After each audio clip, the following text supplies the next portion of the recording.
فضاؤں کے بعد سمندروں میں بھی پاکستان کی حکمرانی، پاک بحریہ جدید سے جدید اور طاقتور سے طاقتور ہو گئی۔ پاک بحریہ کے بیڑے میں ایک جدید گن بوٹ کی شمولیت ہوئی ہے۔ یہ گن بوٹ کیا ہے اور اس کی خصوصیات کیا ہیں، اور یہ کیسے پاکستانی دفاع کو ناقابل تسخیر بنائے گی؟ عامر رضا میرے ساتھ موجود ہے، عامر رضا سے بات کرتے ہیں۔ جی عامر بھائی، ایک جدید گن بوٹ پاک بحریہ کا حصہ بنی ہے، ہمارے ناظرین کو ذرا اس گن بوٹ کے بارے میں بتائیے گا۔ اس گن بوٹ کے بارے میں ضرور بتاتا ہوں، لیکن اس سے پہلے آپ نے 2 دن پہلے ہم نے ایک آبدوز کے اوپر کیا تھا، اور میں نے آپ کو کہا تھا ہنگور کلاس کی جو آبدوزیں ہیں وہ کراچی شپ یارڈ پہ تیار کی جائیں گی، پاکستان نیوی کے لوگ جو ہیں اس کو تیار کریں گے، لیکن یہ گن بوٹ جو ہے 100% پاکستان کے لوگوں نے تیار کی ہے، یعنی یہاں اس میں نصب تمام کا تمام اسلحہ، اس کی اپنی بوٹ کی میکنگ، اس کا ڈیزائن، اس کے ریڈارز، یہ ساری چیزیں جو ہیں پاکستان کی اپنی تیار کردہ ہے۔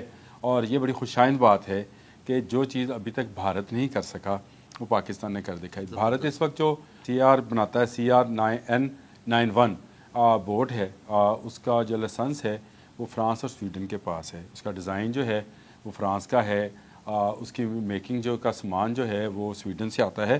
بھارت 100% کوئی ایسی گن بوٹ تیار نہیں کرتا ہے۔ اب آپ کہیں گے کہ یہ گن بوٹ خاص اور اہم کیوں ہے؟ اس لیے اہم ہوتی ہے کہ آپ کو بھی پتہ ہے کہ سمندر کے اندر سفر کرتے ہوئے جو بحری جہاز ہیں، بڑے بحری جہاز ہیں یا بڑی نیول شپس ہیں، ان کی موومنٹ سلو ہوتی ہے، لیکن گن بوٹ اس لیے اہم ہوتی ہے کہ یہ بہت تیزی کے ساتھ سفر کر سکتی ہے، ایک جگہ سے دوسری جگہ سے بہت تیزی کے ساتھ جاتی ہے، اور اس میں جدید سے جدید آلات جو ہیں نصب کیے جا سکتے ہیں جو دشمن کی تمام موومنٹ کو کسی بھی وقت کسی بھی جگہ پر انٹرسپٹ کر سکتے ہیں۔ اور سب سے بڑی بات یہ ہے جو کہ ابھی تک کی رپورٹس ہیں کہ اس جو ہمارے پاس بوٹ ہے جس کا نام ہم نے ساہیوال کے نام پر، ساہیوال ہمارا بڑا پیارا شہر ہے جی، اس کے نام پر ہی PNS ساہیوال رکھا ہے۔ اس گن بوٹ کے اندر جو گنز نصب کی گئی ہیں وہ بھارت کی گن سے کئی گنا جو ہے بہتر ہے۔ بھارت اس میں سویڈش گنز جو ہیں استعمال کرتا ہے، اور ان کی جو رینج ہے 10 سے 12 کلومیٹر ہے، یہ 25 سے 30 جو ہے ناٹیکل مائل کے ساتھ وہ سفر کر سکتی ہے، لیکن پاکستان بالکل اس سے بہتر گن لے کر آیا ہے۔ پاکستان جو ہے اس کی رینج 15 سے اوپر کلومیٹر، 15 پلس کلومیٹر ہے، یعنی اس سے زیادہ رینج ہے، اور پھر یہ 30 سے 35 ناٹیکل مائل کے حساب سے سفر کر سکتی ہے۔ اور اس کے سوا اس میں 30 mm کی گنز ہیں جو 76 ملی میٹر کے دہانے والی ہیں، اور جو بھارتی گنز ہیں وہ ذرا چھوٹی ہیں اور وہ زیادہ کارگر بھی نہیں ہے، 30 mm کی تو ہے لیکن وہ اس کا دہانہ جو ہے وہ 40 mm کا گولہ جو ہے وہ پھینک سکتا ہے۔ تو یہ بہت بڑا فرق ہے۔ ہمارے پاس جو گن ہے، وہ جو گن بوٹ ہے وہ ہماری اپنی میڈ ہے، یہ چیز جو ہے یہ پاکستان کو مزید تقویت دیتی ہے۔ آپ ذرا کبھی تصور کیا کیجئے کہ پاکستان کے متعلق ہم لوگ کیسی کیسی باتیں سنتے ہیں، لوگ جب ہم سے ملتے ہیں تو وہ کہتے ہیں جی پاکستان میں تو کچھ نہیں رکھا، پاکستان نے تو آج تک بنایا ہی کچھ نہیں ہے۔ تو بہت سارے جب سے میں اور آپ اکٹھے کام کر رہے ہیں، آپ مجھے بتائیں کتنی چیزیں ہیں جو ہم کہتے ہیں کہ دنیا میں دفاعی نقطہ نگاہ سے یہ چیز 100% پاکستانی ہے۔ بالکل میں آپ کو وہ میزائل بتا سکتا ہوں جو 100% پاکستانی ہے، مجھے بھارت کا کوئی ایک میزائل بتائیں جو 100% ان کا اپنا ہو، بھارت کا تیار کرتا ہو۔ تو ہمارا دشمن اول کون ہے؟ بھارت۔ ہم سے کب 3 دفعہ 4 دفعہ جو جنگ کر چکا ہے وہ بھارت ہے۔ ہمارے ساتھ جو فتنہ ہندوستان اس وقت جڑے ہیں وہ بھارت کی وجہ سے ہی جڑے ہیں، اور وہ ہمیں نقصان پہنچانے کی کوشش کرتے رہتے ہیں، گو ہماری پاک افواج ان کی سرکوبی کرتی رہتی ہیں، لیکن اسلحہ سازی میں بھارت ہم سے بہت پیچھے رہ گیا ہے، اور وہ اس کو یہاں تک آتے آتے بہت وقت لگے گا۔ پاکستان کی جو قیادت ہے، جو فوجی عسکری قیادت ہے، سیاسی قیادت ہے، وہ کسی بھی جماعت کی ہو، مجھے اس سے کوئی لینا دینا نہیں ہے، لیکن ایک چیز پر وہ فوکسڈ رہے ہیں، وہ یہ ہے کہ وہ پاکستان کی دفاعی جو صلاحیت ہے اس کو روز بروز بڑھاتے چلے جائیں۔ اسی ساہیوال کو جب میں اسٹڈی کر رہا تھا، ابھی تو یہ آیا ہے کہ اس کا افتتاح کیا ہے اویس احمد بلگرامی صاحب نے، جو naval chief, deputy naval chief ہیں، انہوں نے اس کا افتتاح کیا ہے۔ مجھے پڑھتے ہوئے یہ بڑی خوشی ہوئی کہ اس میں مستقبل میں اس کو جو اس کی ٹیکنالوجی کو بڑھایا جائے گا تو اس پر ہارپون میزائل جو ہیں ان کی تنصیب بھی کی جائے گی. بابر ہارپون میزائل جو ہے وہ بھی اس کی تنصیب بھی کی جا سکے گی.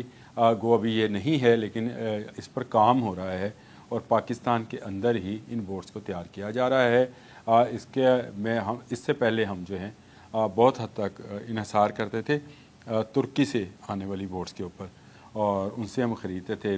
ہم نے خریدی بھی, آپ مجھ سے بہتر جانتے ہیں ترکی میں سے کون کون سی بورڈز یہاں پہ آئیں, لیکن یہ پاکستان کی اپنی پروڈکٹ ہے, میڈ ان پاکستان, اور اس پہ لگا ایک ایک بولٹ اور ایک ایک گن اور ایک ایک گولہ جو ہے گولہ بارود, وہ سارے کا سارا پاکستان کا ہے, پاکستان کا اپنا بنایا ہوا ہے. نہ ہم نے زر مبادلہ باہر بھیجا ہے, ہم نے یہاں پر اپنی انڈسٹری کو بوسٹ کیا ہے.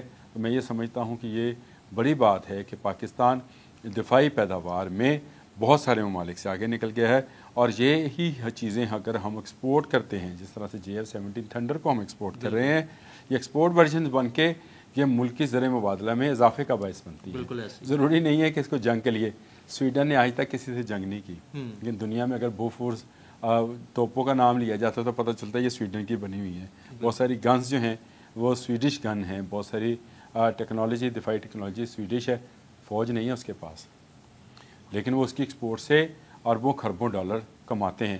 تو پاکستان کی ایکسپورٹ میں بھی یہ چیزیں جو ہیں جو آنے والے وقت میں بہت سارے ممالک کی ضرورت ہیں, جو بہت سارے ممالک اس طرح کی ٹیکنالوجی کی حامل نہیں ہوتے کہ وہ دفاعی پیداوار کر سکیں, پاکستان یہ کام کر رہا ہے. اور پاکستان کی ساہیوال گن بورڈ جو ہے یہ سمندروں میں اتر چکی ہے, ہمارے لیے خوش آئند ہے, اور یہ جنگی جہازوں کو تیزی کے ساتھ نشانہ بنانے کی اہلیت رکھتی ہے. آپ نے مجھ سے پوچھا تھا, میں نے کہا بتا. بہت شکریہ عامر بھائی, تھینک یو سو مچ. بالکل پاکستان کی یہ گن بورڈ کن خصوصیات کی حامل ہے اور کیسے جنگی جہازوں کو تیزی سے نشانہ بنائے گی, عامر رضا نے بڑی تفصیل کے ساتھ ہمیں بتایا. عدیل احمد اور عامر رضا کو اجازت دیجیے گا, اللہ حافظ. گن بورڈ اس لیے اہم ہوتی ہے کہ یہ بہت تیزی کے ساتھ سفر کر سکتی ہے, ایک جگہ سے دوسری جگہ سے بہت تیزی کے ساتھ جاتی ہے, اور اس میں جدید سے جدید آلات جو ہیں نصب کیے جا سکتے ہیں جو دشمن کی تمام موومنٹ کو کسی بھی وقت کسی بھی جگہ پر انٹرسیپٹ کر سکتے ہیں. 30 سے 35 ناٹیکل مائل کے حساب سے سفر کر سکتی ہے, اور اس کے سوا اس میں 30 mm کی گنز ہیں جو 76 ملی میٹر کے دہانے والی ہیں, اور جو بھارتی گنز ہیں وہ ذرا چھوٹی ہیں اور وہ زیادہ کارگر بھی نہیں ہے. 30 mm کی تو ہے لیکن وہ اس کا دہانہ جو ہے وہ 40 mm کا گولہ جو ہے وہ پھینک سکتا ہے. تو یہ بہت بڑا فرق ہے. یہ پاکستان کی اپنی پروڈکٹ ہے, میڈ ان پاکستان, اور اس پہ لگا ایک ایک بولٹ اور ایک ایک گن اور ایک ایک گولہ جو ہے گولہ بارود, وہ سارے کا سارا پاکستان کا ہے, پاکستان کا اپنا بنایا ہوا ہے. نہ ہم نے زر مبادلہ باہر بھیجا ہے, ہم نے یہاں پر اپنی انڈسٹری کو بوسٹ کیا ہے.